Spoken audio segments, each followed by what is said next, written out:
Welcome back. I am Collins Trott, Child Development Faculty on the Wallace Community College Dothan campus. In this episode, we are going to be learning about quality counts. The need for high-quality childcare continues to be a topic of interest as more and more families enter the workforce and more children need care. Every week, families from all socioeconomic backgrounds drop their children off at some type of childcare. With so many children needing childcare, researchers and policymakers are tasked with figuring out how to best support the next generation of preschoolers. In this episode, we will focus on the following objectives. First, summarize the need for high quality in early care and education. Second, compare standard industry practices and high-quality practices.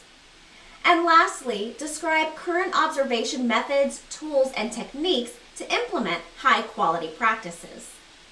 So join me, Miss Trott, as we learn all about quality counts.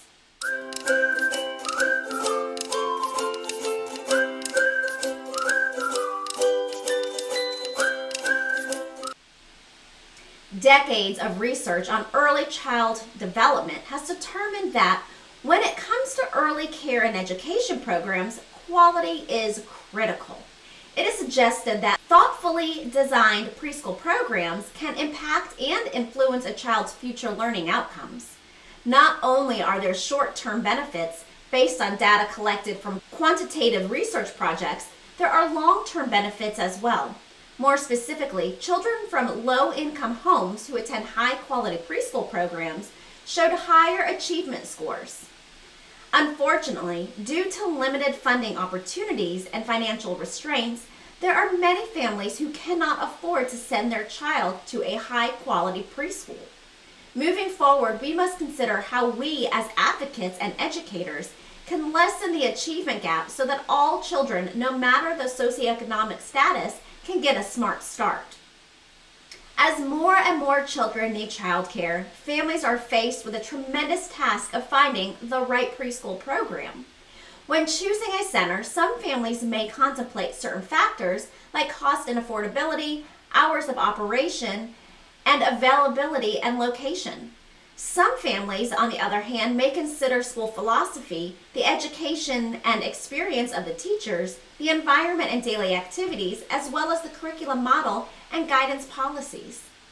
In order to demonstrate that all preschools are not alike, we will refer to standard industry practice as any state licensed childcare program, and we will refer to high quality practice as any childcare center that undergoes regular assessments using tools and techniques that are above and beyond the standard industry practice. To legally operate a licensed childcare program in Alabama, a center must comply with certain licensing policies and procedures. These state regulations provide a baseline standard and are primarily focused on protecting children from harm rather than advancing child development and early learning. To ensure early childhood education programs are compliant with all state policies and procedures, a licensing specialist will conduct an annual inspection or will evaluate a program as needed. One of the hallmarks of high-quality practices is the practice of continuously monitoring and evaluating a program's overall effectiveness for the purpose of accountability. Therefore, in addition to complying with the state licensing regulations, high-quality programs may utilize noted assessment tools and resources to evaluate their center and staff. Unlike standard industry practices, high-quality practices place an emphasis on promoting positive child outcomes. The key to a high-quality program is contingent upon what happens inside the classroom environment. Let's examine how both process quality and structural quality work together to influence positive outcomes for children. Process quality refers to the types of interactions that occur throughout the day between the teachers, children, families, and administrators. Process quality also considers the types of materials that are available for the children to use, as well as the activities that children engage in throughout their day. Lastly, process quality takes into account the health, well-being, and safety of the children. Structural quality, on the other hand, refers to the features and characteristics of a program. More specifically, the class size, teacher-to-child ratios, teacher qualifications and experiences, teacher pay scale, along with the allotted square footage for play space defined quality. The teacher plays a vital role in orchestrating high-quality practices. In high-quality classrooms, not only must teachers create a safe and nurturing space, they must intentionally set up the environment to support children's interests and individualities. Alabama child care programs serve a diverse population. Therefore, an intentional teacher must also consider the cultural, linguistic, and socioeconomic status of each family enrolled in their class. One of the characteristics of a high-quality early childhood program is the practice of continuously monitoring children's development along with the environmental setting and teacher interactions. By evaluating the overall performance in these key areas, teachers, administrators, and families can reflect, make necessary changes, and improvements to support all students and families. There are numerous tools on the market that evaluate program quality. Common tools used in Alabama are the environmental rating scales, the classroom assessment scoring system, and the quality rating and improvement system.